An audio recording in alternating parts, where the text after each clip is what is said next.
Hello, আসসালামু আলাইকুম প্রিয় বন্ধুরা। আমরা ঈদের দিনে ঘোরাফেরা করতেছি গাড়ি নিয়ে।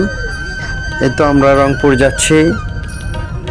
রংপুর যাওয়ার পথে বৃষ্টি আসতেছে, তো ফাঁকা রোড অনেক সুন্দর লাগতেছে গাড়ি চালাইতে। এই তো আমার পাশে আছে জামাই, পিছনে বাকিগুলো। অনেক সুন্দর জার্নি আজকে।